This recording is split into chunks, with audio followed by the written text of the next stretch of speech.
Hi, welcome to another video. If you're interested in understanding DSLR camera modes, then this video might be for you. I'm going to walk you through the 4 modes that are available to you, and by the end of the video you'll be ready to take amazing pictures using either program mode, the aperture, shutter and manual modes.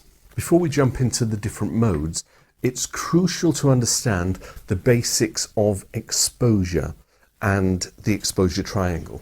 The exposure triangle consists of 3 elements. It's the ISO, the shutter speed and the aperture.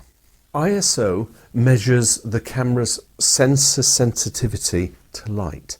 In the days of film photography, an SLR didn't have a sensor. In effect, the sensor was the unexposed frame on your film. So it's sitting in the camera, right? The shutter opened and allowed the light to pass through the lens onto the film, and this would expose the frame. Hopefully with the correct light needed for the perfect exposure and for the perfect picture. With the advent of digital photography, this is where the sensor was introduced. Like the film camera, light is passed through the lens onto the sensor. The image captured is then saved as a digital image that has been exposed onto the sensor. This means you are in control of the amount of light that is introduced to the sensitivity of the sensor. So with ISO, a lower value means less sensitivity, ideal for bright conditions if you're outdoors, right?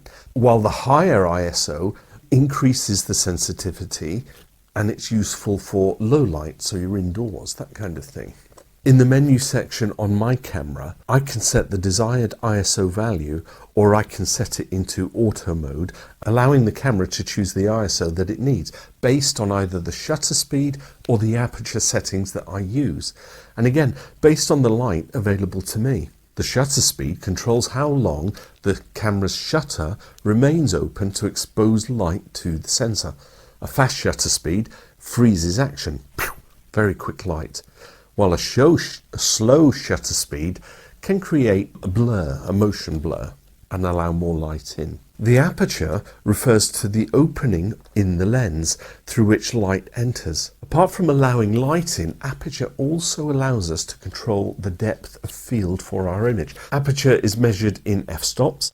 A lower f-stop means a larger aperture, allowing more light and creating a shallow depth of field, perfect for portraits or creating a blurred background.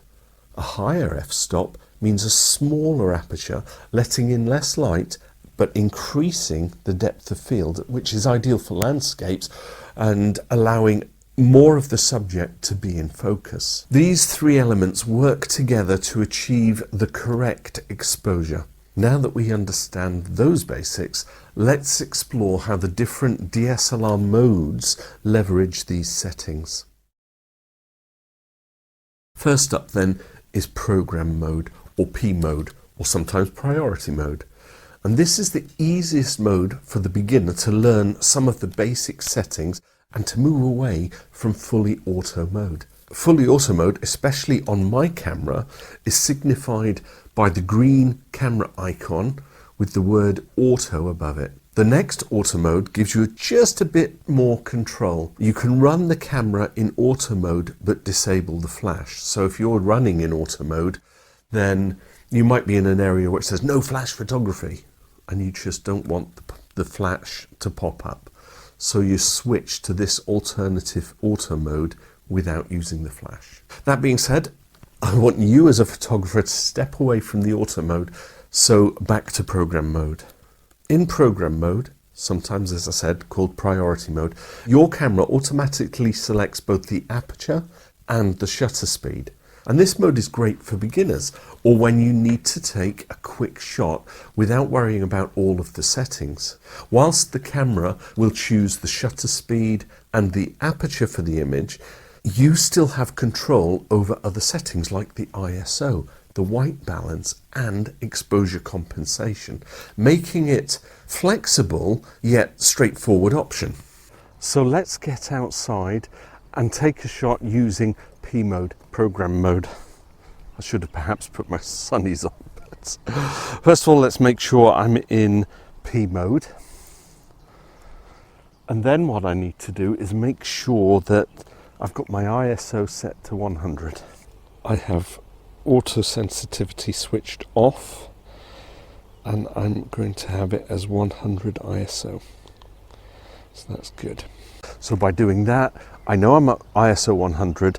I'm going into program mode. I've controlled the ISO, and that's what that semi-automatic mode lets me do. Other than that, the camera's going to choose the aperture and it's going to choose the speed. Now, I thought I'd take a shot of some apples. I know I'm going to get a blurred background because it's close up, it's kind of macro, but that's fine. So, here we go. All I have to do, especially with P mode, is just focus and take the shot, right? So yeah, the camera's done it all for me. It's chosen 1/100th of a second and it's chosen f5 and the ISO is set to 100 and the light is just sublime. So it's fully program mode, is almost fully automatic. All I've had to do is set the ISO, just forced it to 100. In this light it would have stayed 100 anyway. Right, back to the office. Next, let's talk about aperture mode or aperture priority mode, marked as A on my camera or AV on a Canon. In this mode, you set the aperture and the camera automatically adjusts the shutter speed. This is perfect for controlling depth of field. For example, a low f-stop like f2.8 will give you a beautifully blurred background, while a higher f-stop like f11, f16 will keep everything in focus. Looking at this image I lifted from capturetheatlas.com, link in the description below, we can see the range of focus in our field of view based on the aperture settings we decide to use. Macro or close-up subjects can be sharp with a blurred background by using a low aperture. If our subject is mid-framed, we can stop up to f4 or f6, and while focusing on the subject, we can render the foreground and or the background as blurred. With our subject still mid-framed, we can lock the focus in on the subject, but by increasing the f-stop, say from f11 upwards, we can make sure everything is in focus. So that's the aperture to control the depth of field. But in this exercise, it's about managing the light we need for the sensor. If it's bright outside and we're not concerned about depth of field, then we're going to close down the aperture to restrict the amount of light coming in. That makes sense, right? So, really reduce it, stops lots of light coming in.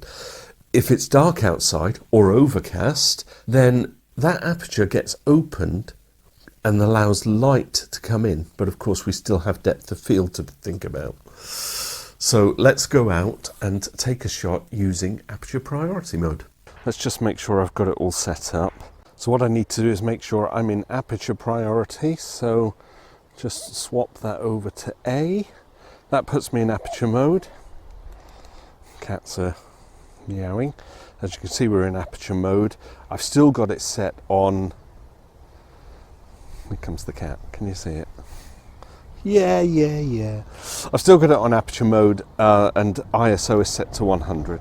So with aperture mode set in, I've got some plums. Do you like my plums? So we're under the plum tree.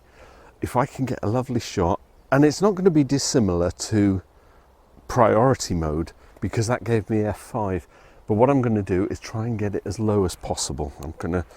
If I'm close enough, yeah, some nice plums.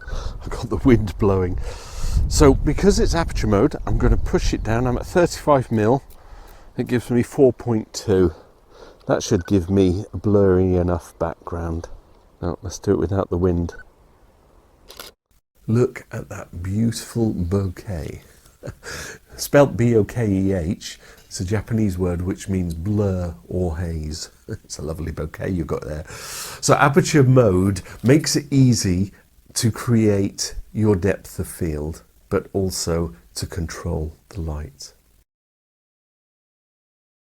Now let's move on to shutter priority mode, marked on my camera as an S, or TV if you've got a Canon. In this mode, you set the shutter speed and the camera automatically adjusts the aperture.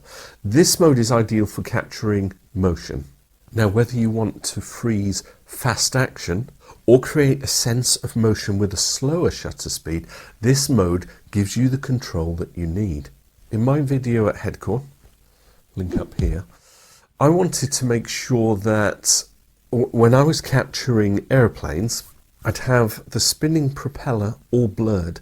I didn't want to have the blades of the propeller showing in the image. To me, that would be like, seeing a model aeroplane hanging from a ceiling. So I selected an appropriate shutter speed that would make the aeroplane as sharp as possible, but would demonstrate the motion of flight by giving me the blurred propellers. And so a setting of 1/60th of a second to 1/25th of a second allowed the motion not to be captured, if that makes sense.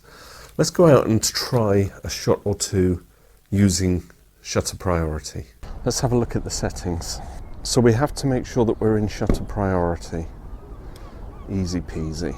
Because I'm going to do two options of 1/1000th of a second or 60th of a second, I'm going to have to make sure that my ISO can handle this. So I'm actually going to switch it to auto ISO.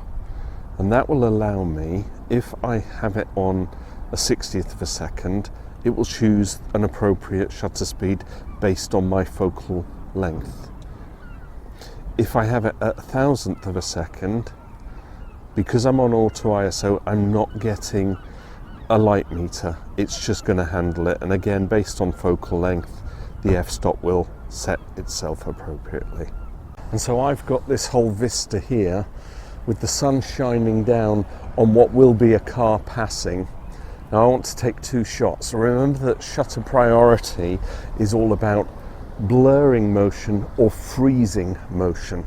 So I'm going to take a shot at 1/1000th of a second, which will completely freeze the car or the bike, if a bike passes, motorcycle, that kind of thing.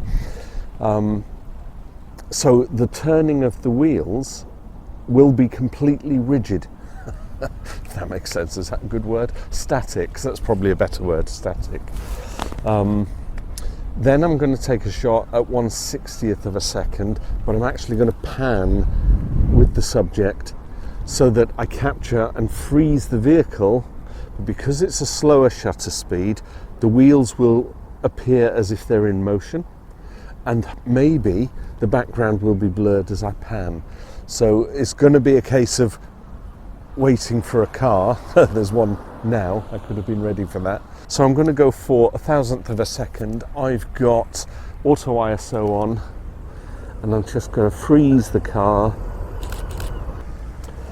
So that first shot, 1/1000th of a second, and the wheels were static.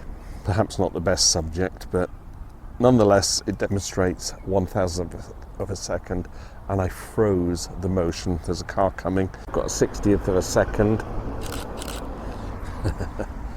I like that. That demonstrated the motion. I've got blur on the wheels, the car is sharp, and the background is blurred. So yeah, that was shutter priority.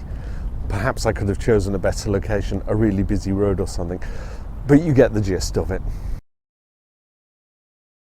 Finally, we have manual mode, or M mode.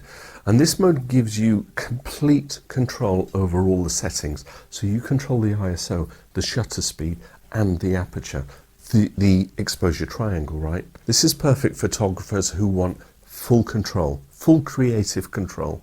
And while it requires more knowledge and practice, manual mode allows you to fine-tune the exposure exactly how you want it.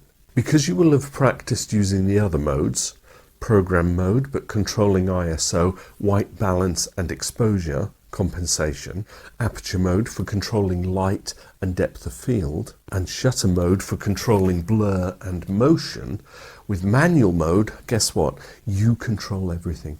Aha, the power. Whatever the shot, landscape, portrait, sport, with manual priority, you can select what you need when you need it. Landscapes, f11 with ISO 100 at 1/60th of a second. You're in control of the exposure triangle and the camera settings. Exciting times. And you've heard me say it in many of my films. I'm taking this, in many of my videos, I'm taking this shot at f16, ISO 100, 1/60th of a second, that kind of thing. Anyway, let's go out and take a shot with manual priority. So just switch that dial to M, puts you in full control. Ideally, for manual priority, because I'm totally in control, I will choose a landscape or, you know, I guess it would be landscape. That would be the ideal solution. So here I am at the White Cliffs of Dover, St. Margaret's Bay. There's a lovely wash of sun on the cliffside, and you can see all the kind of the shadows of the clouds on the sea. It looks wonderful. So I'm going to use manual priority and be in total control of the scene, as it were. I've got the edge of the cliff in front of me with all this grass, and I've got the cliff in the background and then the distant horizon, and I kind of want everything in focus. So I'm thinking about my aperture, and I'm thinking the foreground is kind of close, but I want to keep it in focus, so I'm going to use f16. That should give me enough depth of field that's a long depth of field. Focuses in on the plants in the foreground, gives me an interesting feature, and what I can do is, because I'm in control of it, I can use the light meter at the back of the camera to gauge whether I have enough light. So first of all, my f-stop, I'm going to increase that to f16, remembering that I've still got ISO set to 100, as I did, in the beginning of this exercise. f16, I can reduce the speed. It wants a 20th of a second at f16 ISO 100. That's really low in terms of speed, but I'm on a tripod, so it kind of doesn't matter. So I'm just going to make sure I'm in focus. Let's line it up. Gosh, I've not used the tripod in such a long time, I've forgotten what settings I need. Don't need the flash on, I click the flash button. A little bit of foreground interest, and I'm hoping that that's in. I'm going to lock that focus in so it doesn't change. 2-second timer, because I forgot to bring my pushy thing out. Take the shot. Kind of nice, but I'm going to pull back a little, get a little more of the cliff in the foreground in, and there's a ferry coming.